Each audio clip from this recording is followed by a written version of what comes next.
Psicografia de Emmanuel, André Luiz e outros espíritos por Chico Xavier.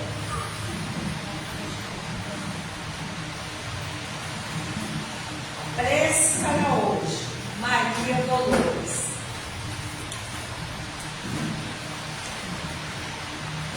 Senhor, enquanto o tempo se renova nos vastos horizontes deste dia, aspiro a ser, onde me colocares, a lembrança da paz e da alegria. Ante a explosão de amor com que envolves o mundo, deixa que eu seja um raio de esperança a todo coração desalentado que procura encontrar-te e ainda não te alcança. Que eu tenha os próprios braços no socorro à penúria de todos os matizes. Entretanto, Senhor, faze de mim também a palavra de fé, levantando na estrada os tristes e infelizes. Converte a visão com caridade. Dá-me o dom de servir sem perguntar a quem. Conserva-me na escola do dever. Faze de minhas mãos artífices do bem. Ampara-me, Senhor, para que me transforme na seara da vida e seja com quem for, num singelo canteiro de trabalho, a bendizer-te a luz e a florir-se de amor. Com essa oração, nós nos colocamos à disposição de Deus, nosso Pai, de Jesus, nosso Mestre, para que através das nossas ações seja feita a vontade da espiritualidade superior. Então, que a gente possa seguir os exemplos de Jesus, procurar fazer o que Ele fez por todos nós e continua fazendo. Então, agora vamos procurar nos sentar confortavelmente. Vamos fechar os nossos olhos, para que assim possamos fazer a conexão entre o plano terrestre e o plano espiritual. E receber de Deus nosso Pai, Jesus nosso Mestre, Maria Santíssima, nossa Mãe Celestial, de todos os benfeitores dessa casa, a ajuda necessária para seguirmos em frente com fé, com equilíbrio, com caridade e amor a Deus. Que possamos, nesse tempo que aqui permanecemos, trazer os pensamentos para o aqui e agora e aprendermos um pouco mais com o estudo que será feito pelo nosso companheiro, para que possamos, aos poucos, irmos nos preparando nessa evolução que todos nós temos que alcançar. Que o nosso companheiro receba da espiritualidade amiga a intuição necessária para realizar o estudo dessa noite. E assim, na certeza de estarmos todos envolvidos pela presença amiga da espiritualidade superior, pedimos permissão para iniciarmos nossa reunião de divulgação doutrinária em nossa casa de oração. Assim seja, graças a Deus. E hoje nós recebemos o nosso companheiro Paulo, lá de Torres do Rio Preto, que vai falar sobre mediunidade à luz da parábola dos talentos. Paulo, você.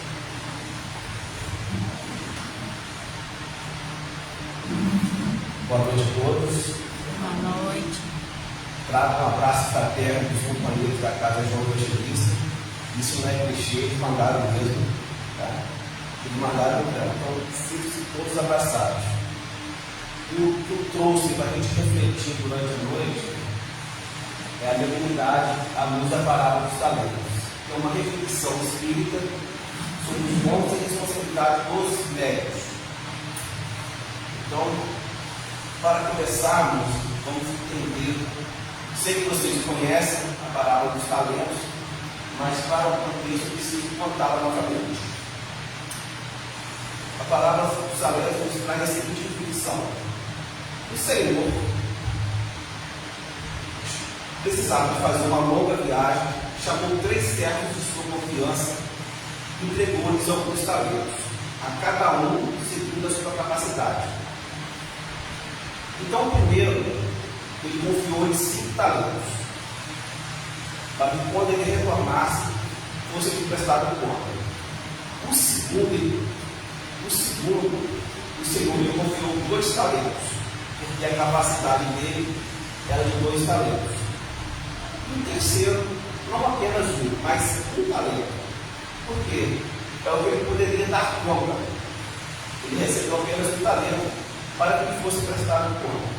E com o passar do tempo, chegou o momento de cada um prestar conta.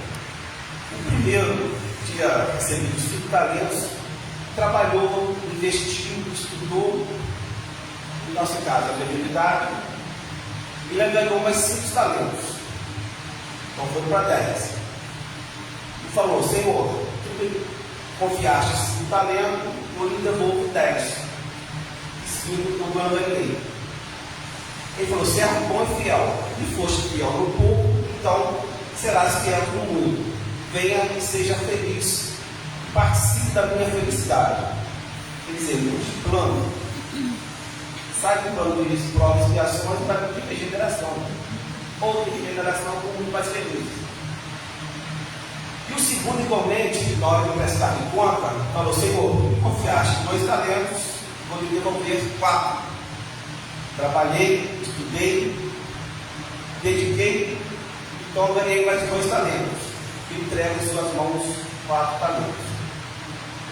E o terceiro, que recebeu 1 talento, esse com medo, usando a desculpa do medo, mas na verdade é preguiça, não quis estudar, negligenciou, não quis trabalhar, falou: Senhor, tu me confiaste 1 talento, e eu que lhe devolvo em casa.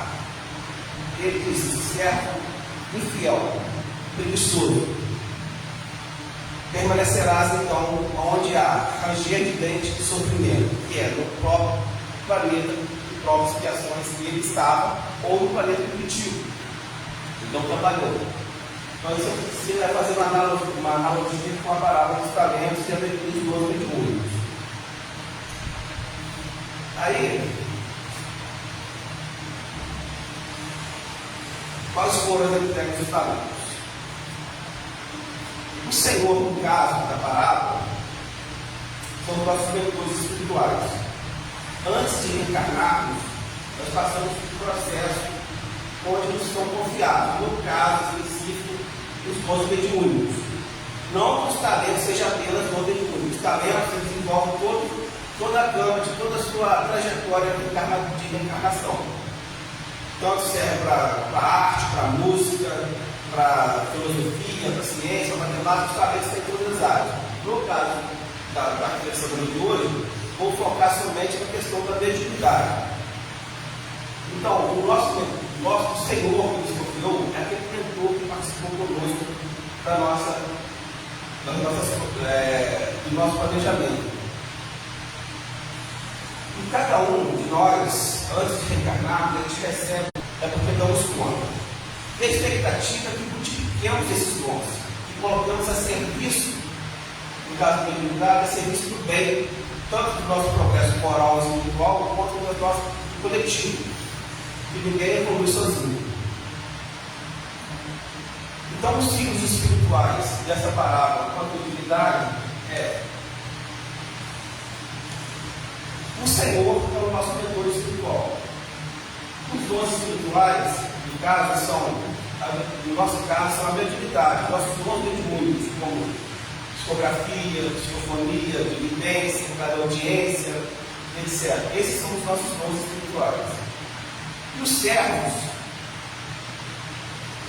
são aqueles que se propuseram a ser médios nesse plano para se desenvolver e desenvolver o coletivo. Esses são os servos. E os talentos são as mediunidades. E aí, quem multiplica, para multiplicar esse talento, são uma mediunidade aplicada em serviço de todos, em serviço do próximo e seu progresso moral. E aquele que enterra o talento, normalmente, no caso aqui, é aquele que rejeita o seu compromisso. Eu tenho um dom, mas vou trabalhar isso depois que eu aposentar. Ou, não gosto de sentir isso, eu não gosto de sentir a presença dos nossos irmãos espirituais. Então, essa pessoa passa a rejeitar esses talentos, esses dons. Aí acaba enterrando.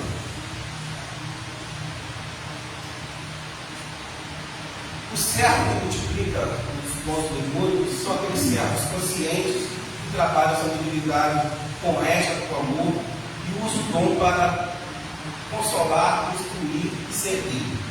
Esses são os médios que usam os seus dons para multiplicar. Vocês devem conhecer alguns por aí, né? Tipo de Val, um deles que usou sua divinidade para servir.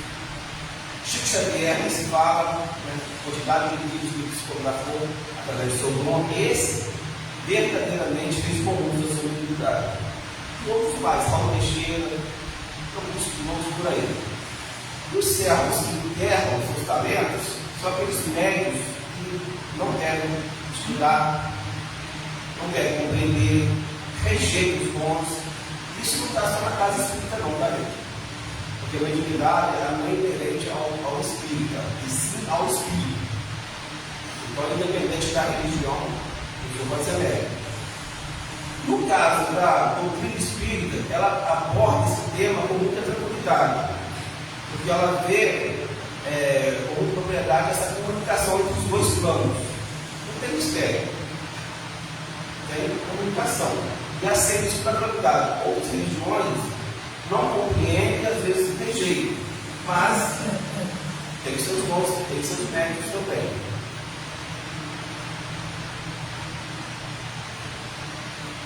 Vocês já se perguntaram, ou nós já nos perguntamos, por que certas pessoas nascem com dons espirituais tão marcantes? A gente tem uma mediunidade tão aflorada que vê espíritos de toda parte, até confunde que são encarnados e são desencarnados. Tem algumas histórias de volta nesse sentido. Não sei se é verdade, mas pelo menos o filme conta essa história. Esse dom ostensivo, será que isso é por acaso? Esse dom mediúnico que a gente recebe é por acaso? Ou ele faz parte de um plano maior? Ele tem um objetivo.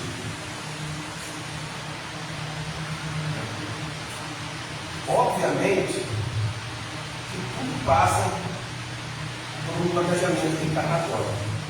Nada acontece por acaso, principalmente nessas questões espirituais. Tudo tem o seu tempo e tem uma razão de ser. Nada acontece por acaso. E tudo é muito bem planejado. Mas planejado como? Antes de nós reencarnarmos, o nosso mentor espiritual, que está acima de nós, não quer dizer que seja um espírito extremamente evoluído, mas está mais capacitado do que a gente, chegou a nossa hora de reencarnar. Nos chama, vamos preparar a sua próxima encarnação. Aí começa a fazer uma análise. Como que foi sua vida pretérita? O que você avançou? O que você deixou a desejar? O que você prefere compensar? O que você quer evoluir? Evoluir uma coisa de cada vez. Não é que ele está querendo fazer tudo ao mesmo tempo.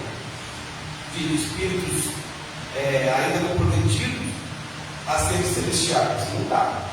Tudo tem seu tempo, tem seu passo. O tempo certo é que irá passo a passo. E tudo é feito gradativamente de acordo com a sua capacidade. Porque cada um será dado de acordo com as suas condições espirituais. Então, antes de reencarnar, todos nós fomos chamados. E o que é definido nesse planejamento? São definidos quais são os tipos de provas que vamos enfrentar. Nós participamos dessa escolha.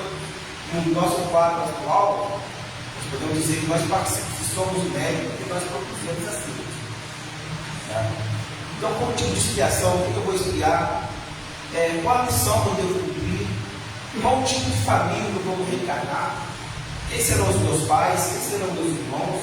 Quem serão os meus amigos? Qual cidade que eu devo nascer? Em qual país?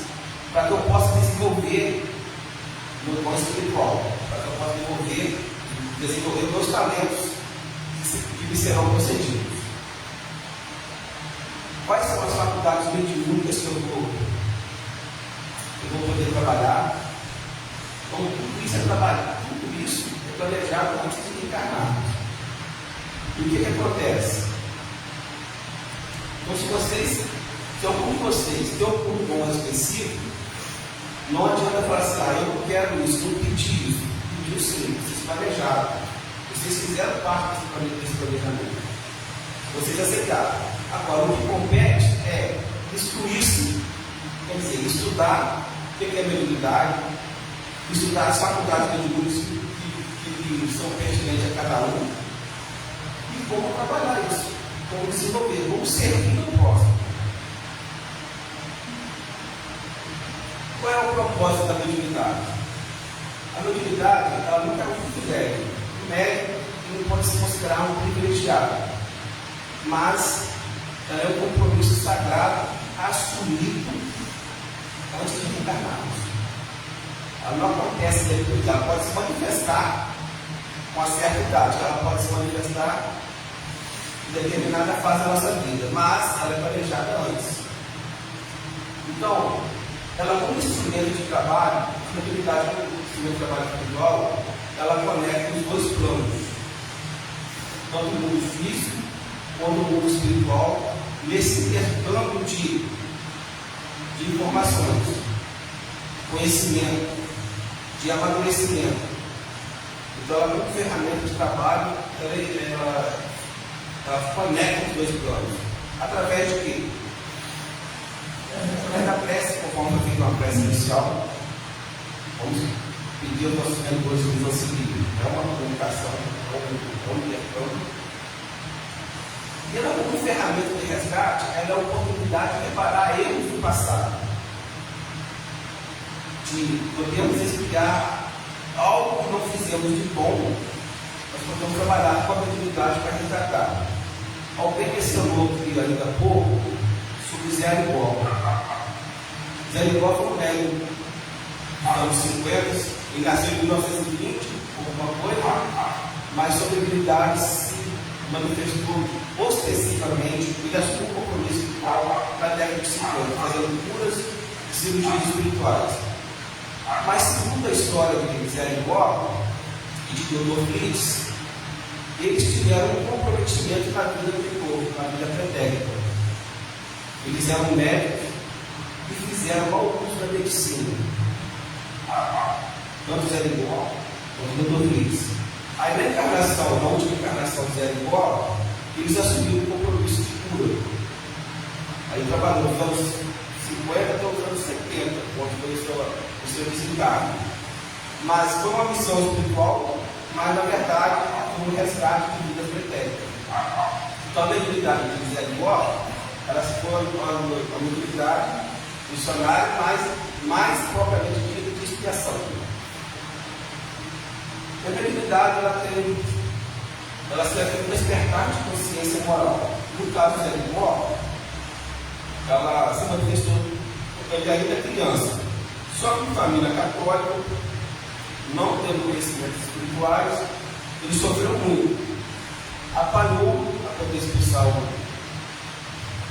espíritos demônios, apanhou muito de chicote mesmo da história, foi feito exorcismo, várias tentativas, até que, quando ele atingiu a idade adulta, em sonho, o Dr. Fritz explicou qual era a missão, se ele deveria aceitar ou não aquela missão de trazer, levar cura, levar alívio para as pessoas que estavam desenganadas pela medicina da guerra.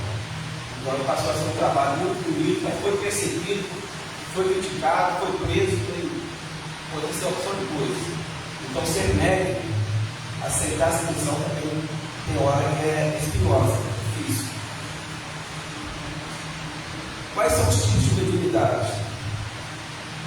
Mediunidade de expiação. Ela surge como consequência de erros do passado. Traz responsabilidade e provas difíceis. Exemplos, médicos que têm distúrbios psicológicos, transtornos, obsessões. Então, são as mediunidades de expiação. É o caso também contado aqui de Zé do Borges, aqui no Castilho do Contexto. E a mediunidade missionária, ela surge para espíritos mais elevados, ou mais comprometidos, ou mais conscientes. Ela visa auxiliar o próximo,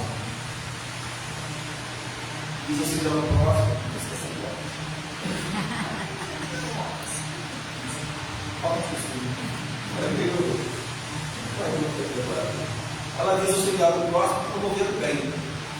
É o caso de Chico Xavier, Ivone Pereira, todos se dedicam ao serviço ao próximo. Então, é esse tipo de mediunidade missionária. E como o planejamento acontece? Tudo antes de reencarnarmos.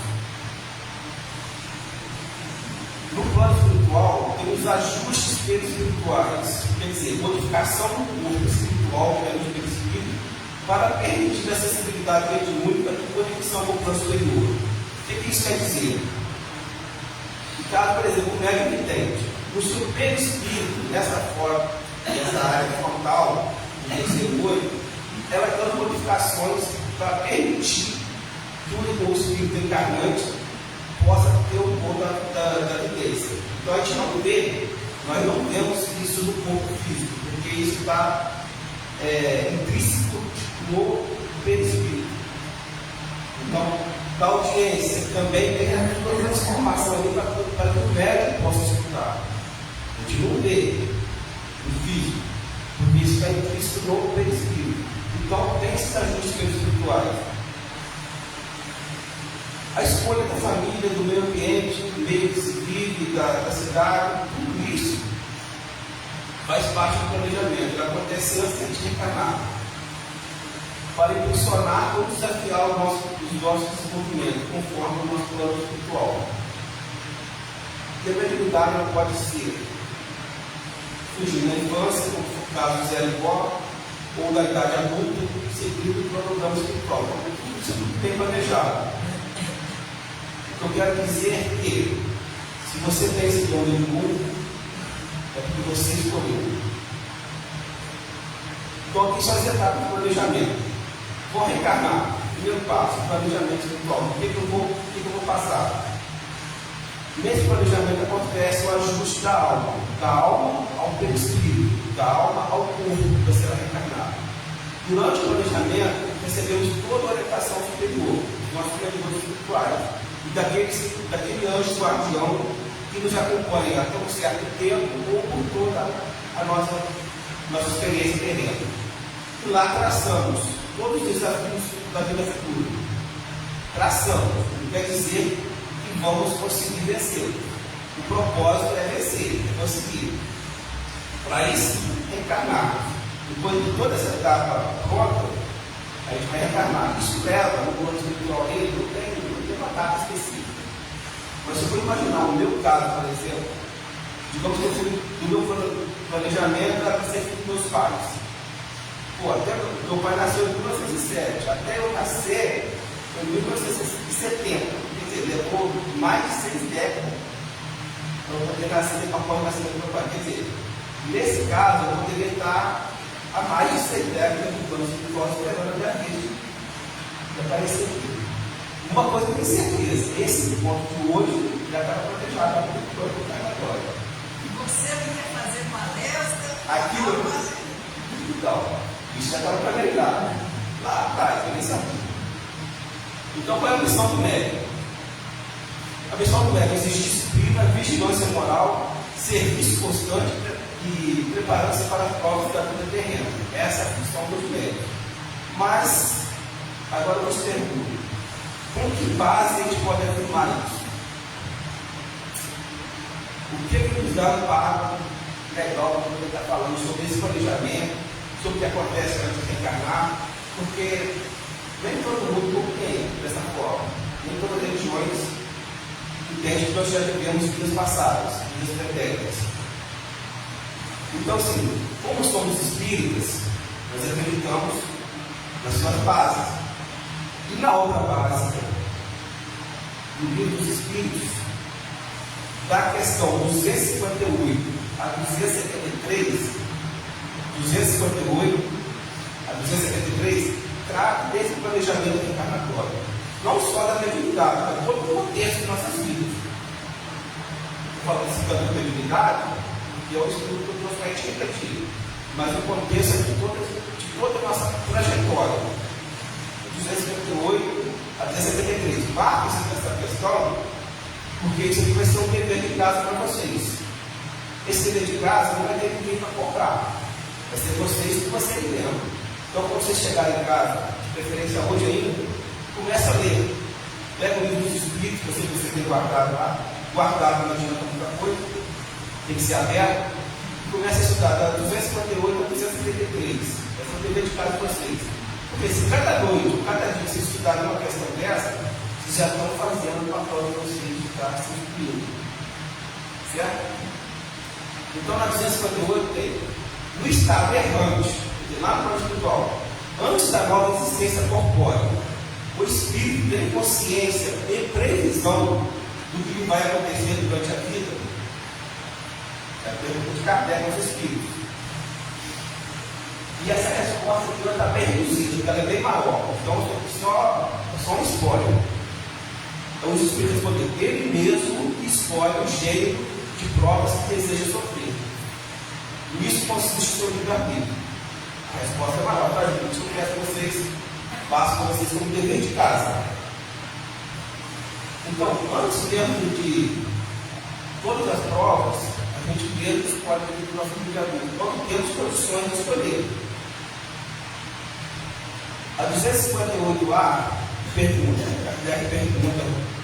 aos imortais. Então, não é Deus quem impõe as tribulações da vida como castigo? Então, não é Deus quem impõe? Os Espíritos respondem, nada acontece sem a permissão de Deus, porque foi Ele que estabeleceu todas as leis que regem o universo. Aí tem mais alguns dizeres, dando ao Espírito a liberdade de escolha, deixe toda a responsabilidade de seus atos, as suas consequências. Nada lhe estorva o futuro, o caminho do bem está à sua frente como do mal. Então, a escolha de cada um. Essa resposta é maior também, tá aí?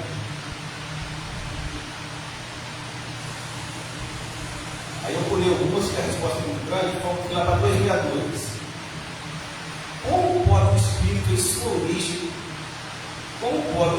que em sua origem é simples, ignorante e sem experiência, escolher uma existência com conhecimento de causa e ser responsável pela sua escolha? Primeira pergunta, bem claro, né? Aí os imortais respondem, Deus supre a inexperiência, traçando um caminho que deve seguir como fases com uma criança desde o berço, mas deixe pouco a pouco a liberdade de escolher, à medida que seu livre-arbítrio se desenvolve. E é então que ele muitas vezes se extravia, tornando um mau caminho por não ouvir conselhos dos bons espíritos. A isso que podemos chamar a queda do homem, para enterrar os seus talentos. Então, assim, para aqueles que não têm conhecimento, não têm condições ainda de planejar as suas próprias provas, suas próprias experiências, Deus lhe escrever as situações que ele consiga atravessar, que ele consiga vencer, dar as provas de acordo com a sua capacidade. Na 2.2a, ainda no livro dos Espíritos, quando o Espírito goza de seu livre-arbítrio, a escolha da existência corpórea depende sempre exclusivamente da sua vontade, ou essa existência pode ser imposta pela vontade de Deus como expiação? Resposta: Deus sabe esperar. Não precipita a sucessão. Entretanto, pode impor certa existência ao espírito, quando este, por sua inferioridade ou má vontade, não está apto a compreender o que lhe seria mais proveitoso. E quando vê que essa existência pode servir para a sua purificação, o seu adiantamento, e ao mesmo tempo servir de expiação. Então, quando a gente tem a liberdade, a gente tem o livre-arbítrio, a gente escolhe. Mas por nossa preguiça, por nossa má vontade, ele pode nos impor certa a sua vontade para como expiação. Agora, vamos lá para 2009. 258 a 273, tá? Todas elas abordam esse tema. O Espírito, nós podemos enganar quanto à eficácia da prova que escolhemos? Às vezes, pode escolher uma que esteja acima das nossas forças, então subindo. Pode também escolher uma que não dê proveito algum, como um gênero de vida ociosa e inútil. Mas nesse caso, voltando ao mundo dos espíritos, percebe que nada ganhou, pede para recuperar o tempo perdido. Então, para não voltarmos para casa e prestarmos conta dos nossos testemunhos, vamos aproveitar esse tempo que nos resta, que pode ser 10 anos, 20 anos, 30 anos, não menos que isso, né? E vamos trabalhar essa questão. O que podemos fazer? O que podemos servir? O que podemos ser útil? E regaçar a manga, tudo tem movimento. No universo nada é estático. A prova é isso, já mudou a sua configuração aqui na sua casa. Porque tudo tem que ser em movimento. No universo ninguém evolui parado. Ninguém evolui na inércia. E qual é a responsabilidade do médico? Fazer bom uso da mediunidade. Fazendo bom uso da mediunidade, o que acontece? Faz o progresso moral, espiritual acelerado, tem mérito perante as leis divinas, escolhendo bênçãos do futuro. Nós sabemos que tem mérito no nosso espírito que desencarnou, que recebemos informações que já foram convidados para ascender a mundos mais elevados. Mas prefere estar aqui na terra para nos ajudar. Mas por quê? São méritos das leis divinas. Servindo ao próximo, está irradiando luz e esperança. É o que fez Chico Xavier, fez Divaldo, faz Raul, faz vocês aí assistindo. Fazendo bom uso da mediunidade. Fazendo mau uso. Traz agravamento das provas futuras e resgate mais complexo. Obsessões, desequilíbrios, sofrimento psíquico e físico. Isso tudo são reflexos da nossa irresponsabilidade de melhorar, da responsabilidade de melhorar e da nossa negligência. Então, assim, estamos passando por transtornos espirituais, pode ter certeza que estamos dando abertura e que negligenciamos em algum momento da nossa vida, das nossas escolhas.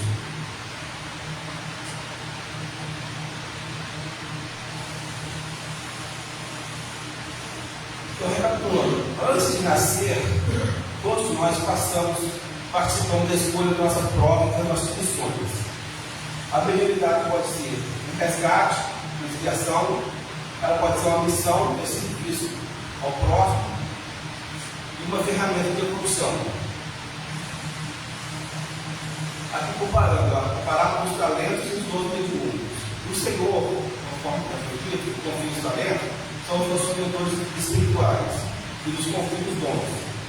Os talentos que são distribuídos são os méritos de diferentes capacidades, são os méritos, são os nossos graus de mediunidade. Mediunidade expressiva, providência, clarividência. E os dons que multiplicam são aqueles que desenvolvem com sabedoria, com estudo, com amor, com dedicação. E aqueles que enterram são aqueles que negligenciam, não querem saber estudar, não querem saber dos bons do mundo. E o retorno, a avaliação, é a nossa prestação de conta do plano espiritual quando passarmos dessa para melhor.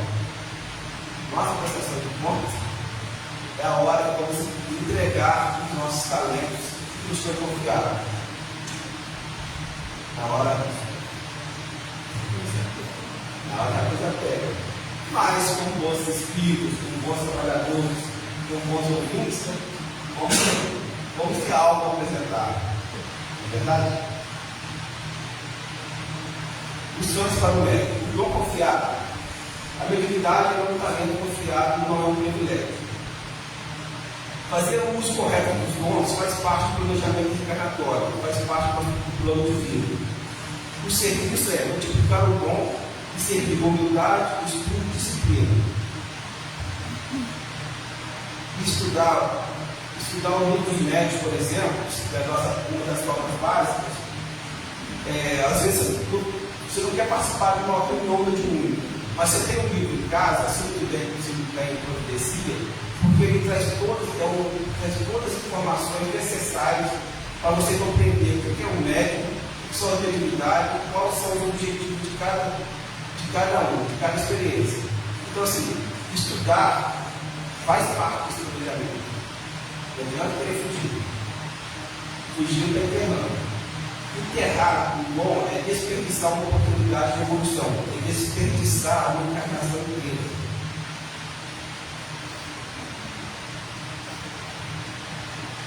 Segundo Chico Xavier,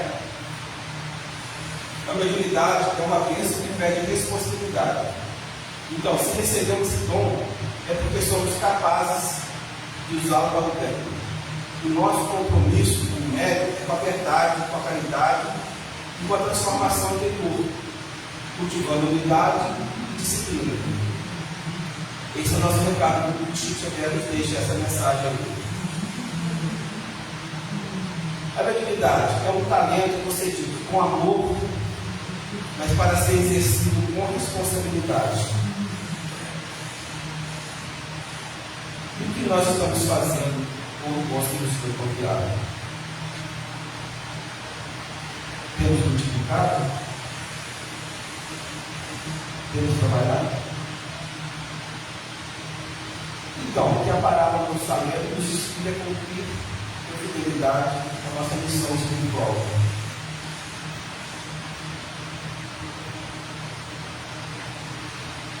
E aqui está a referência doutrinária desse estudo. Começa com o livro dos Espíritos, da 258 a 273, onde desenha a origem da natureza do Espírito dos Espíritos, e o livro dos Médios, que obriga a prática sobre a publicação dos Espíritos. Então, eu vou pegar a referência para vocês estudarem, e poder ler de casa também, mas ninguém vai te cobrar isso não, isso é com vocês e com vocês mesmos. Tá? Agradeço a oportunidade de servir. Passo rapidinho. Mas assim, obrigado pela atenção. E se eu continuar falando, vai estar só em vocês. Então tem modo de ficar ensinando aqui. E até a próxima oportunidade. Obrigado.